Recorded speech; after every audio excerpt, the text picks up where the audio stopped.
Paz, meus irmãos, eu sou o pastor Marcelo, me junto a vocês nesse curso Bíblia na Cultura e Educação Cristã, e o tema que nós vamos tratar hoje é tipologia bíblica. Para nós introduzirmos a matéria, eu preciso esclarecer algumas coisas de suma importância com vocês.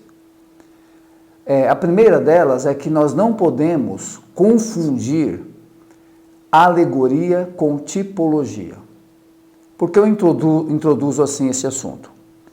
Porque houve um afastamento da utilização da tipologia por pessoas que, pelo seu cuidado exegético, quiseram se afastar da possibilidade da alegorização. Então, segunda questão que nós temos aqui que esclarecer é o que é a alegorização e no que ela se difere da tipologia. A alegoria, diferentemente da tipologia, ela é utilizada, às vezes, de maneira divorciada ao texto bíblico. Pessoas, às vezes, utilizam-se do texto bíblico, fazem uma interpretação alegórica, trazendo um significado que nunca foi a pretensão do autor original, dá novo significado ao texto bíblico e faz as suas aplicações desancorada do propósito original. Muitos teólogos do passado utilizaram-se da alegoria. Nós temos teólogos que nós consideramos importantes para nós hoje, mas que também utilizaram-se, e às vezes de maneira equivocada, da alegoria. Por exemplo, Agostinho de Hipona. Mas eu quero esclarecer aqui rapidamente uma diferença entre alegoria e tipologia. Já mencionei que a alegoria fica divorciada do texto bíblico, desancorada do texto bíblico e que o autor acaba dando ao texto um significado estranho a ele. A tipologia não funciona assim. A tipologia, ela tem de estar ancorada no texto bíblico, ela precisa extrair o seu sentido dos textos bíblicos, para tanto, usa-se uma interpretação, usa-se uma análise intertextual, ou seja, utiliza-se de diversos outros textos que possam demonstrar o significado tipológico daquela personagem ou daquela passagem, para poder fazer então as suas devidas aplicações, que seja coerente com o significado que o autor original pretendeu para o texto. Então, a alegoria, ela é um risco, porque divorciada do texto bíblico pode trazer sentidos diferentes, ensinos diferentes e aplicações estranhas. Já a tipologia não permite que o intérprete divague, ele tem que estar de alguma maneira ancorada por uma análise intertextual, uma exegese saudável e produtiva para a aplicação na vida cristã. Para tanto, vamos retroceder um pouco na história, e eu quero dizer a vocês que havia uma escola exegética muito antiga, que era a Escola de Alexandria. A Escola de Alexandria, ela era uma escola que tinha uma interpretação alegórica da Bíblia. Pessoas como Filo utilizavam-se da alegoria e interpretavam a Bíblia através desse estilo, desta maneira. Só que isso trouxe muitos transtornos à igreja cristã. Nós percebemos que a Idade Média, com todas as dificuldades que sofreu espiritualmente, a igreja ela foi muitas vezes influenciada pela interpretação alegórica e que levou aos muitos desmandos que depois na Reforma Protestante procurou se corrigir. Então nós percebemos que a alegoria, embora existente, ela é um risco, porque ela fica muitas vezes divorciada do significado da pretensão original do autor. Já a tipologia, ela não funciona desta maneira. A tipologia, como eu disse, ela fica ancorada na Bíblia. E a tipologia, ela fica muito mais próxima de uma segunda escola de interpretação que surgiu, que foi a escola de Antioquia da Síria. A escola de Antioquia da Síria é uma escola em que nos proporcionou, por exemplo, o que nós temos hoje. É claro que isso evoluiu, né, para uma exegese histórico-gramatical, e que valoriza muito a intenção do autor, a pretensão do autor, o significado original do texto, extrair os seus verdadeiros ensinamentos para uma aplicação saudável posterior. Então a tipologia, ela se encaixa mais na escola Antioquia da Síria, né? E com uma interpretação gramático-histórico, do que uma interpretação alegórica de Alexandria. Então hoje nós podemos analisar aqui no nosso estudo essa pequena diferença, que se torna grande se quando nós colocarmos na prática, entre a alegorização e a tipologia. Então, tipologia fica alicerçada nos textos bíblicos. Devido ao problema da alegoria, durante o passar dos tempos, a tipologia também foi sendo aos poucos abandonada ou desprezada por intérpretes sinceros, mas que, com receio de entrar no campo da alegorização, preferiram abandonar a tipologia ou usá-la minimamente.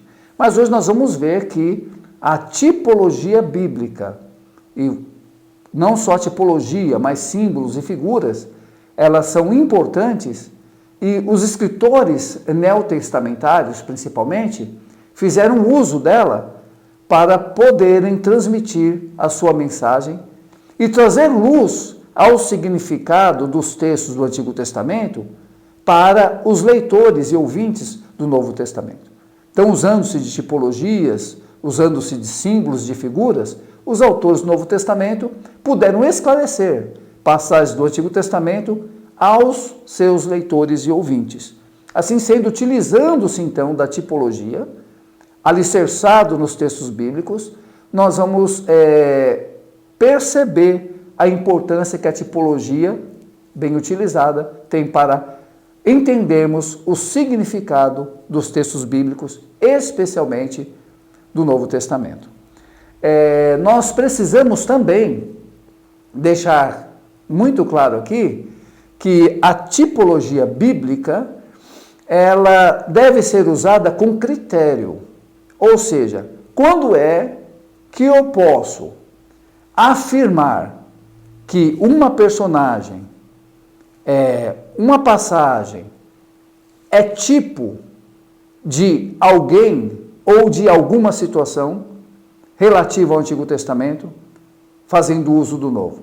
Quando é que eu posso fazer isso? Quando os autores do Novo Testamento utilizaram esse recurso em relação àquela passagem. Ou seja, embora a tipologia ela seja importantíssima, mas temos que ter o critério de usá-la à mesma medida que os autores inspirados no Novo Testamento a usaram para lançar luz a textos do Antigo Testamento. Nós utilizaremos aqui, para um fim explicativo, o Antigo Testamento com base na carta do escritor aos Hebreus, mas antes disso, eu posso dar a vocês aqui alguns exemplos. É legítimo eu utilizar de Davi como um tipo de Cristo. Por quê? Porque o Novo Testamento o faz. Então eu não criei isso na minha mente, os autores que o fazem não criaram isso na sua mente, mas eles encontraram, em uma análise intertextual, referências suficientes para dizer que Davi, oriundo também da tribo de Judá, rei sobre Israel, um reino próspero, porém não sem adversidades, passa a ser um tipo, uma figura de Cristo no Antigo Testamento.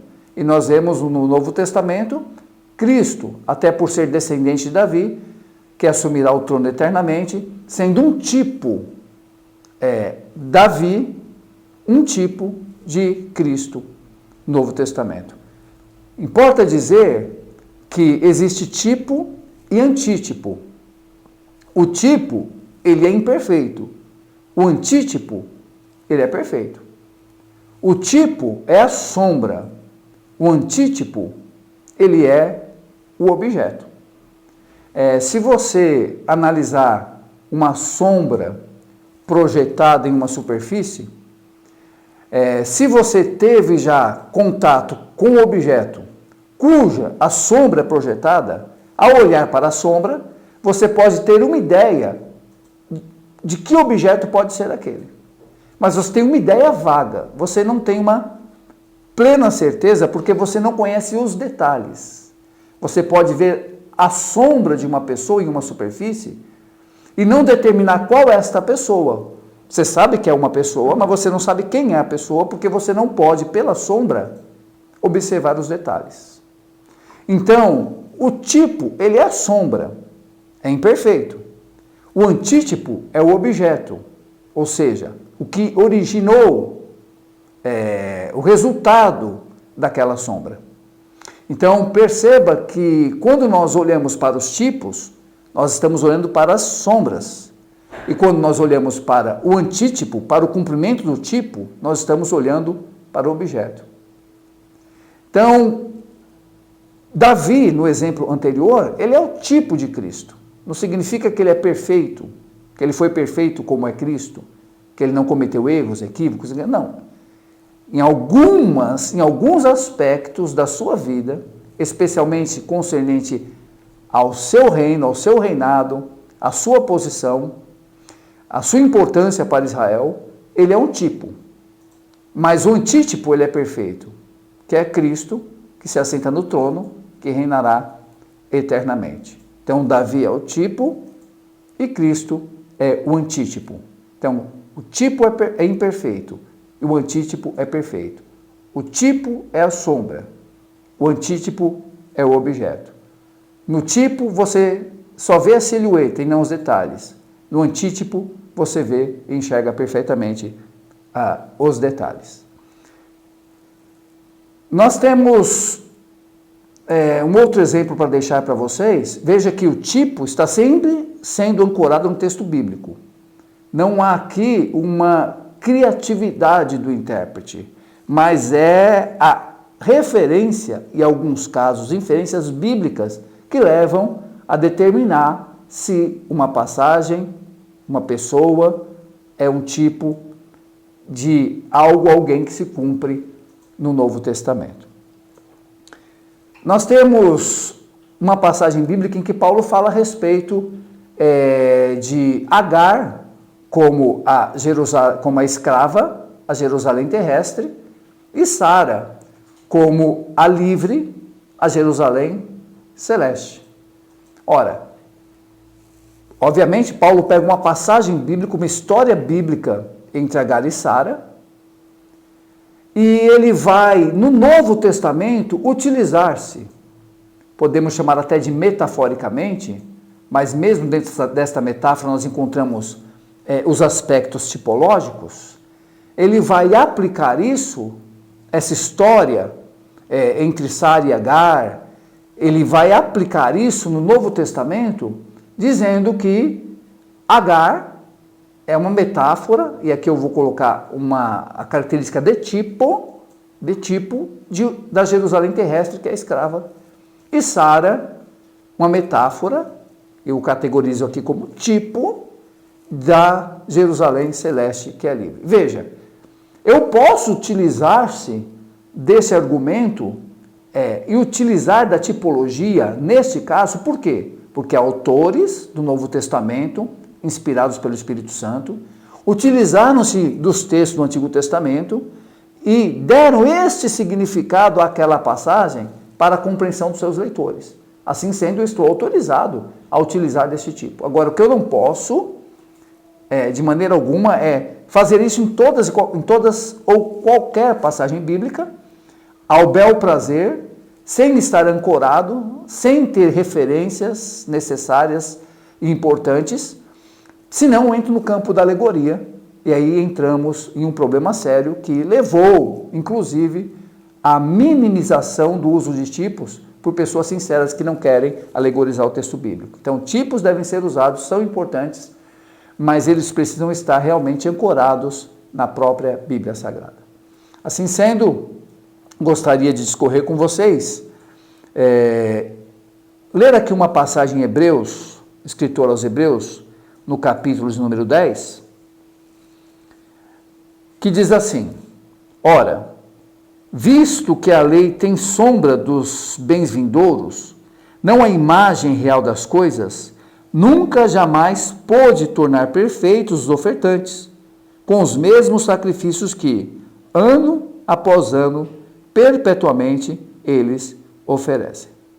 Apenas este versículo, por enquanto, o contexto aqui do escritor aos Hebreus, ele está dizendo aos seus leitores, judeus que haviam sido convertidos ao cristianismo e que, devido às perseguições, às dificuldades, à escassez, eles estavam sendo tentados a retornarem para o judaísmo. Eles, dentro da sua comunidade judaica, eles tendiam a sentir-se mais amparados em meio às dificuldades e perseguições, mesmo que os judeus eram também perseguidos em muitas ocasiões, mas sentiam-se muito mais amparados dentro das suas próprias comunidades judaicas. Quando eles receberam a Cristo, quando eles tornaram-se cristãos, assumiram a sua fé em Cristo, eles passaram a ser rejeitados pela sua própria comunidade judaica e perseguidos pelo Estado e perseguidos junto com os demais cristãos. Então eles começaram a questionar e a avaliar a possibilidade até mesmo de retornarem ao judaísmo. Então nós vamos ter toda a carta do escritor aos Hebreus provando que a graça, ela é superior à lei. Então ele vai dizer que Moisés não é superior a Cristo, Moisés é o servo da casa e Cristo é o filho. Ele vai dizer que Jesus, ele é superior aos anjos. E aí, no decorrer da carta, nós chegamos no capítulo 10, onde ele vai dizer que aquilo em que os hebreus que desejavam voltar ao judaísmo precisavam entender que a lei, ela é sombra dos bens vindouros. Então nós vamos perceber aqui que o autor ele está sendo categórico, dizendo: a lei cumpriu o seu papel, a lei apontou para Cristo, a lei foi didática, a lei ela vaticinou a chegada, a manifestação, a encarnação do Cristo. A lei é sombra dos bens vindouros. Então, Cristo, quando veio, ele cumpre toda a lei. Então, a lei é a sombra. A lei, de maneira mais abrangente, de maneira mais panorâmica, a lei, ela é o tipo. E Cristo, ele é o antítipo. A lei é a profecia, Cristo é o cumprimento. A lei é a sombra, Cristo é o corpo. Então nós vemos o escritor aos Hebreus preocupado em esclarecer isso aos seus leitores, e ele então vai usar de tipos, de símbolos, de figuras, durante o seu escrito. Nós não poderemos ver, obviamente, os demais capítulos de Hebreus que tratam sobre o assunto, mas eu quero trazer a vocês aqui alguns pontos da lei que eram tipos dos bens vindouros e que se cumprem em Cristo e que nós podemos utilizar-se desses tipos de maneira legítima, porque tanto o escritor aos Hebreus, o apóstolo Paulo, em várias passagens de seus escritos, ele também utiliza-se deles para esclarecer aos seus ouvintes a respeito de que Cristo cumpre a lei, sendo superior à lei, que a lei é o tipo de maneira mais abrangente e que Cristo é o antítipo, o cumprimento perfeito. Assim sendo, vamos pensar um pouco na forma que eram realizados os sacrifícios.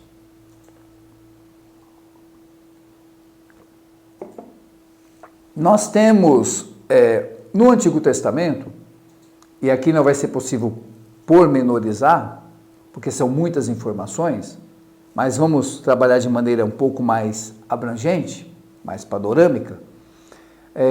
Nós podemos utilizar-se aqui dos sacrifícios que eram feitos no Antigo Testamento, que são tipos daquilo que haveria de vir, ou seja, que teria o seu cumprimento perfeito em Jesus Cristo, que é, por exemplo, o argumento do escritor aos Hebreus, conforme eu já li aqui pelo menos o capítulo 10, versículo 1. No Antigo Testamento, as pessoas que se apresentavam para cultuar a Deus, elas traziam os seus sacrifícios. Isso acontecia de maneira cotidiana, diariamente eles faziam isso. Mas existia um sacrifício chamado sacrifício anual, que é um sacrifício onde era feito a expiação para os pecados de toda a nação.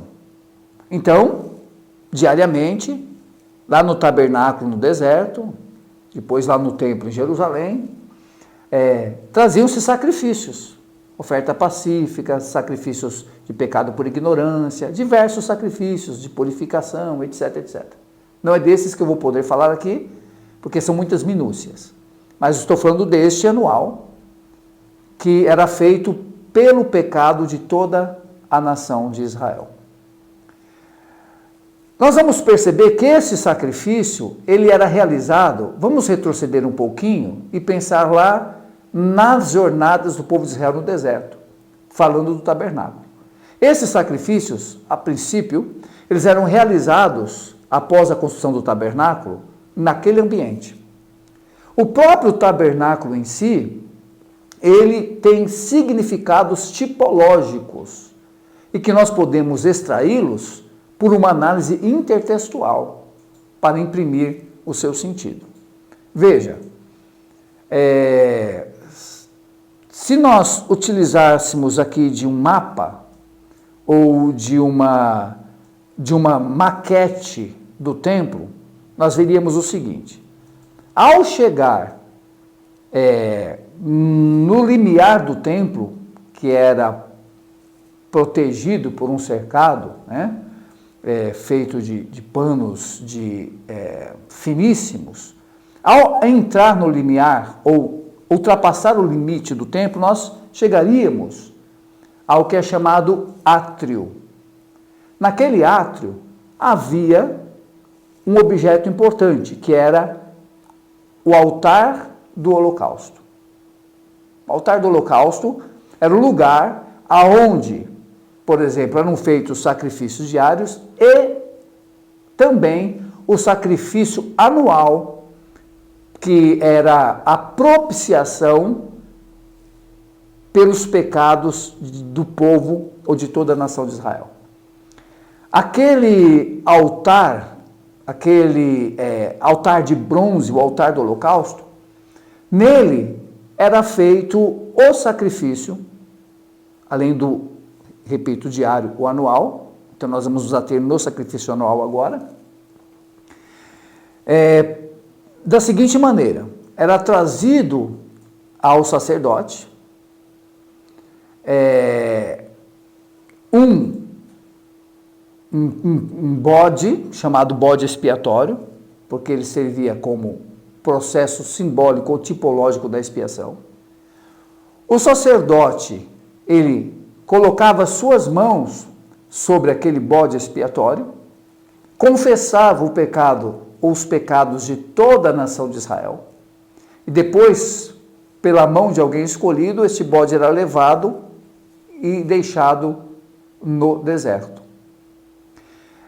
Isto é o tipo, é uma figura dos pecados de Israel sendo transferidos àquele bode e levados ao deserto, simbolizando que a partir do momento em que o sacrifício fosse realizado, os pecados da nação estariam sendo distanciados, levados para longe.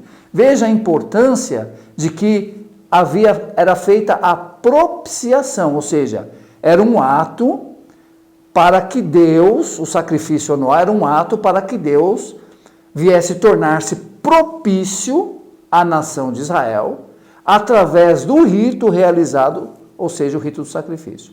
Então, aquele bode expiatório, ele era levado ao deserto para fazer a expiação, levado ao deserto e deixado ao longe, ou seja, simbolizando que a partir do momento que é feito o sacrifício, o pecado da nação estaria se sendo distanciada dela.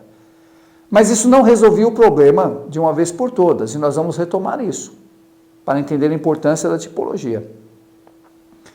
Depois era trazido ao sacerdote também um cordeiro. Aquele cordeiro era um cordeiro sem mancha, um cordeiro sem mácula, um cordeiro perfeito.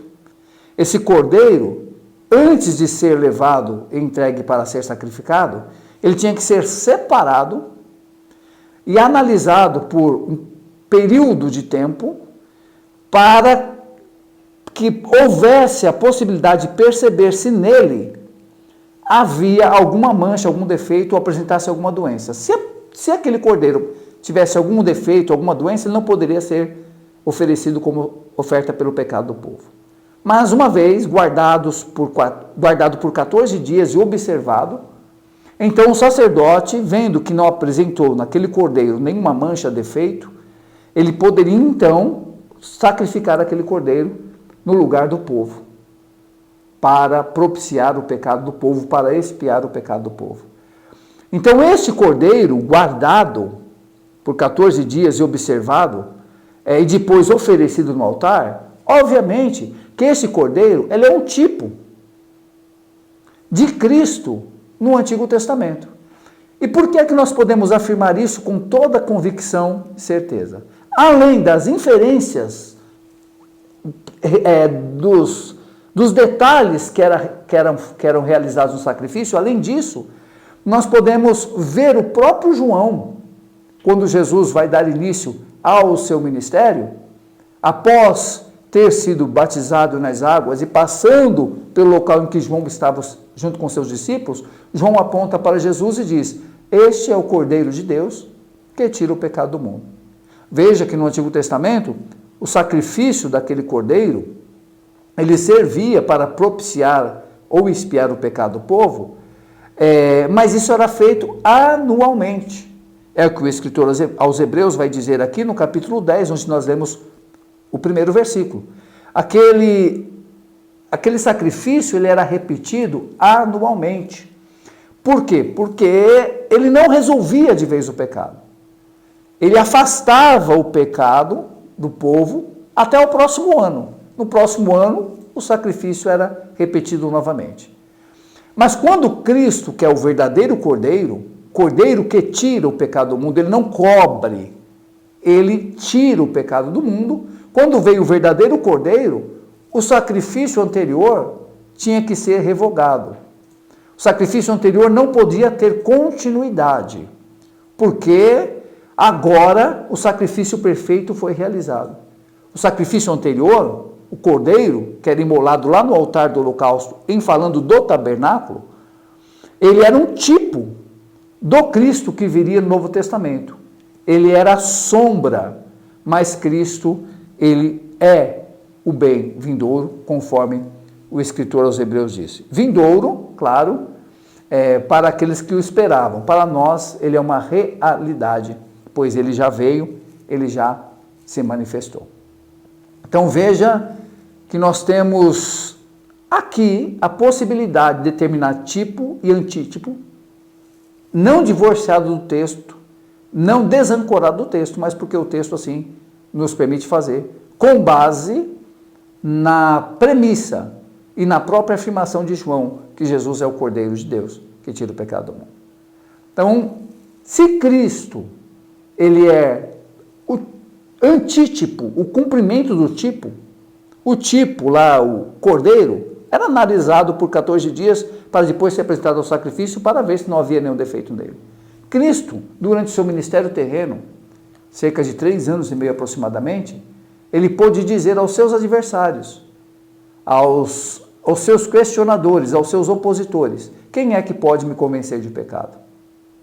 Porque nele não foi achado pecado nenhum. Cumprindo-se a profecia de Isaías, da sua boca não saiu nenhum engano. Então Jesus é o Cordeiro que foi analisado durante 3 anos e meio, e de perto, por pessoas que queriam encontrar nele algum defeito, alguma deficiência, e não encontraram. Por isso, Cristo, ele pôde ser o sacrifício perfeito, por não ter nenhum defeito, e morrer por nós na cruz do Calvário. Além disso, nós vamos ver que se Cristo, ele é o Cordeiro perfeito, o antítipo do Cordeiro oferecido lá no tabernáculo, e o Cordeiro era oferecido sobre um altar, havia então um rito. O rito era, o Cordeiro era imolado, o sangue desse Cordeiro, ele era espargido ou espalhado nas 4 pontas do altar. Então o altar do holocausto, o altar de bronze, ali no átrio, ele tinha 4 pontas. Então, quando o sacrifício era feito, o sangue do cordeiro era espalhado nas 4 pontas do altar, o restante do sangue era derramado na base do altar, depois aquele cordeiro era entregue ao Senhor como holocausto, ou oferta queimada. Veja que interessante. Mais uma vez, se Cristo é o cordeiro, o altar tem que ser a cruz. O altar seria um tipo da cruz, sendo a cruz o seu cumprimento perfeito. Onde é que o cordeiro era sacrificado? O cordeiro era sacrificado no altar do holocausto. E onde é que Cristo foi sacrificado? Cristo foi sacrificado na cruz. E olha os detalhes interessantes, né?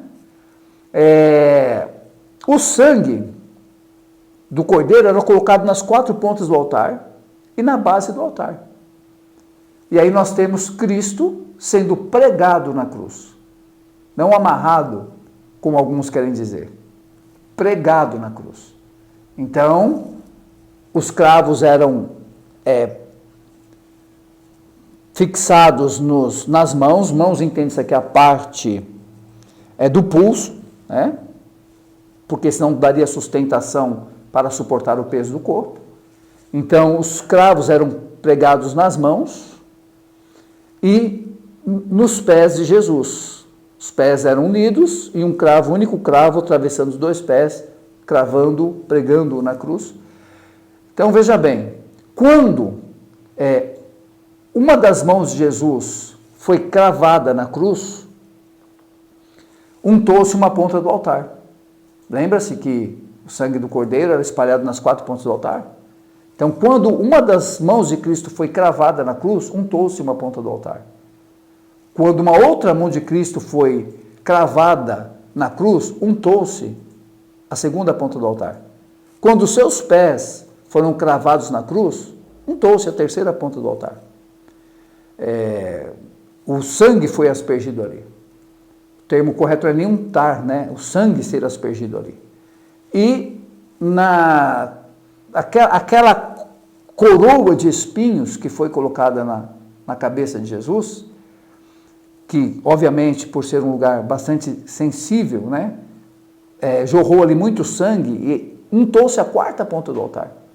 Então, se o sangue do cordeiro ali no Antigo Testamento era espargido, esse é o termo melhor, espargido nas quatro pontas do altar, Cristo, na cruz, que a cruz agora ela venha a ser um tipo do próprio altar, ele esparge o seu sangue nas quatro pontas do altar, como era exigido lá no Antigo Testamento, para fazer propiciação pela nação de Israel. Só que Cristo está fazendo propiciação por todo o mundo, por todos aqueles que vierem a crer.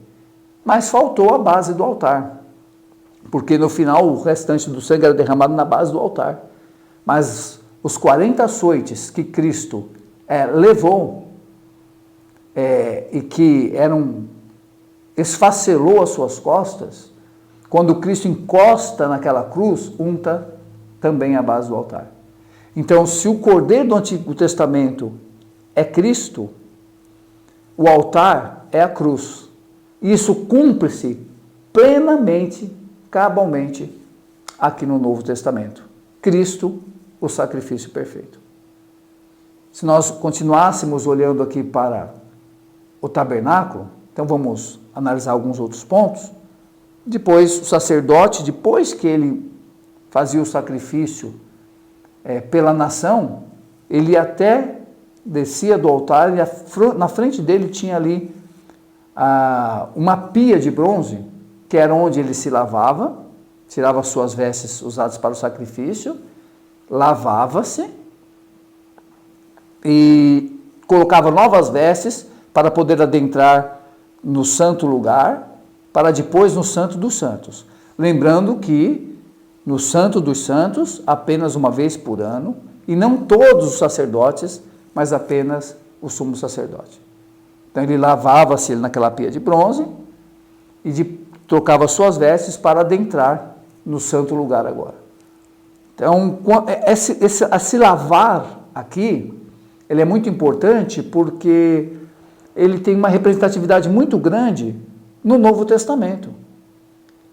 Por conta, por exemplo, da questão do batismo, por conta da questão dos ritos de purificação.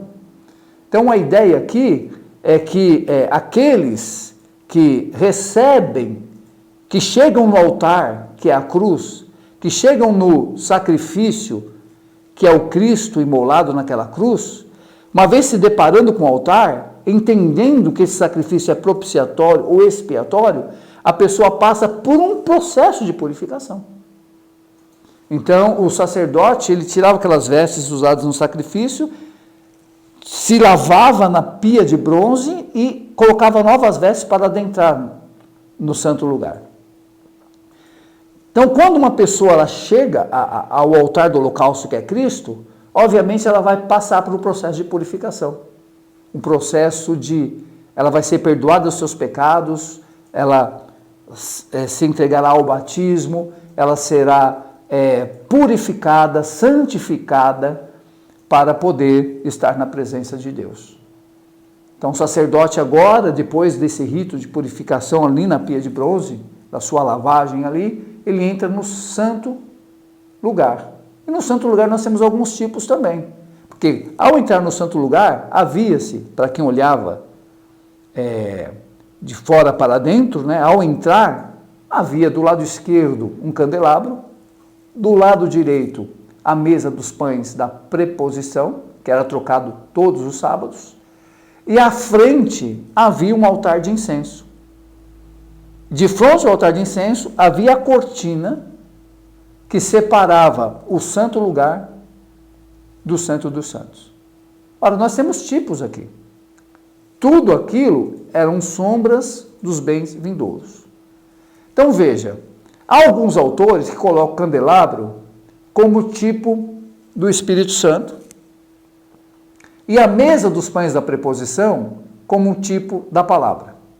E nesse caso, no argumento desses autores, o Espírito Santo ilumina a palavra. Então, se a pessoa passa pelo altar sacrifício, é santificada, passa pelo batismo e entra no santo lugar, essa pessoa agora ela tem a palavra iluminada pelo Espírito Santo. É uma boa aplicação, sem dúvida. Porém, lembra o que eu disse aqui a respeito de ter o cuidado com a alegorização? Nós percebemos que o candelabro, ele é mais um tipo da igreja do que necessariamente um tipo do Espírito Santo. Porque, veja bem, vamos utilizar-se aqui de uma análise intertextual que eu falei no começo da nossa aula. Quando nós pegamos o livro de Apocalipse, nas cartas que Jesus ditou e ordenou que fosse enviada às 7 igrejas da Ásia Menor, nós vamos ver que Cristo é aquele que anda no meio dos 7 castiçais. Quem eram os 7 castiçais ali? O texto mesmo deixa claro lá. Eram as 7 igrejas. Então Cristo passeava no meio das 7 igrejas. Assim sendo, o candelabro, ele serve mais como uma figura da igreja, se nós realmente utilizarmos da tipologia de maneira consciente e com amparo bíblico, do que necessariamente um tipo do Espírito Santo ali. E a mesa dos pães da preposição de frente ao candelabro também funciona como um tipo. Um tipo, aí sim podemos colocar como um tipo da palavra, ou até mesmo, mais uma vez, um tipo de Cristo. Por quê? Porque nós sabemos que a Bíblia afirma que Cristo é o Verbo encarnado. Cristo é a palavra. E Jesus disse, eu sou o pão da vida. E lá no Antigo Testamento, e também um termo usado por Jesus na tentação no deserto, lá em Mateus 4, vai dizer que nem só de pão viverá um homem, mas de toda a palavra que sai da boca de Deus. Então, o pão relacionado à palavra, e a palavra sendo o próprio Cristo, pode ser usado aqui, de maneira mais segura, como um tipo. Então, a mesa dos pães da preposição continha 12 pães, um pão representando cada tribo, ou seja, alimento para a nação de Israel. Aquela mesa dos pães da preposição, ela é o alimento para a igreja, no Novo Testamento, o seu cumprimento cabal. Cristo, o pão vivo que desceu do céu. Tanto que Jesus disse que aquele que não se alimentar dele, não poderia obter a vida eterna. Então, Cristo é o pão vivo, que é o antítipo daquela mesa. A palavra é o antítipo daquela mesa, porque é o alimento diário de quem? Da igreja, que está de frente ou de fronte à mesa dos pães da preposição no santo lugar. Assim sendo, a igreja, uma vez que a pessoa passa pelo altar do sacrifício, passa pelo processo de santificação, que isso é contínuo, mas nós temos ali também uma figura do batismo, adentra no santo lugar. No santo lugar, a igreja está ali há para ela o alimento diário e também há a oração, porque aquele altar do incenso em frente à cortina representa a oração. De onde nós tiramos isso? Mais uma vez, análise intertextual. Mais uma vez, podemos utilizar o livro do Apocalipse, que diz que as orações eram como incenso diante de Deus. Assim sendo, aquele altar do incenso representa a oração dos santos. Então, no santo lugar, você tem a igreja, você tem o alimento da igreja e você tem a oração. Todos os componentes que fazem parte da sustentação da igreja. Nós vamos prosseguindo, então você tem o Santo dos Santos. E no Santo dos Santos nós percebemos que a Arca do Concerto ali, a representação da presença de Deus lá no tabernáculo, somente o sumo sacerdote podia entrar ali uma vez por ano, não antes de fazer sacrifício por si mesmo. Agora, com o sacrifício realizado por Cristo, com todos os tipos que nós vemos aqui no tabernáculo, quando Cristo morre naquela cruz, o véu do templo lhe rasgou-se de alto a baixo. Então, quando Cristo morre naquele altar que é a cruz, dando a nós o acesso ao Santo dos Santos, faz-nos estar diante do alimento espiritual, que é a sua palavra, em oração, e já não há mais a divisão entre santo e santo dos santos, de maneira que agora a igreja está no santo dos santos, na imediata presença de Deus. Por isso que a Bíblia nos ensina, e o escritor aos Hebreus afirma, que nós devemos ter ousadia para entrar no santuário de Deus, porque agora já não há mais nenhuma separação. Então você perceba que dentro deste processo de rito sacrificial e também da construção do tabernáculo no deserto, nós vamos ter tipos, figuras, símbolos importantíssimos que aludiram ao que haveria de ser num cumprimento pleno no Novo Testamento. E quando Cristo Jesus, ele voltou, ou melhor, quando Cristo Jesus veio, Cristo Jesus cumpriu cabalmente todas aquelas exigências do Antigo Testamento. E hoje quem está em Cristo Jesus já não precisa mais de nada daquilo. Cristo é o antítipo de todos aqueles tipos apresentados durante o processo do rito sacrificial. Então, assim sendo, irmãos, nós percebemos que a utilização dos tipos, símbolos da Bíblia e figuras são importantes, mas sempre ancorados em referências bíblicas que levam à comprovação da utilização daquele tipo de maneira correta. Nós devemos ter o cuidado para não entrarmos no campo da alegorização. Ou seja, não posso pegar aqui qualquer passagem e dar ela um significado qualquer e inventar qualquer tipo, mais criativo que isso possa ser. Isso pode trazer problemas na interpretação.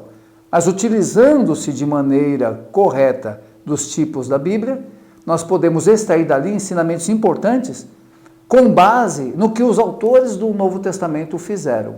Por exemplo, o escritor aos Hebreus, também o apóstolo Paulo e muitos outros fizeram uso de tipos, símbolos, figuras para poderem transmitir a sua mensagem e elucidar o Antigo Testamento. Então a Bíblia é repleta de tipos e nós devemos encontrá-los sempre reafirmando isto com demais autores, especialmente do Novo Testamento. Bom, ficamos por aqui. Espero que essa aula tenha sido edificante para a sua vida. Deus abençoe.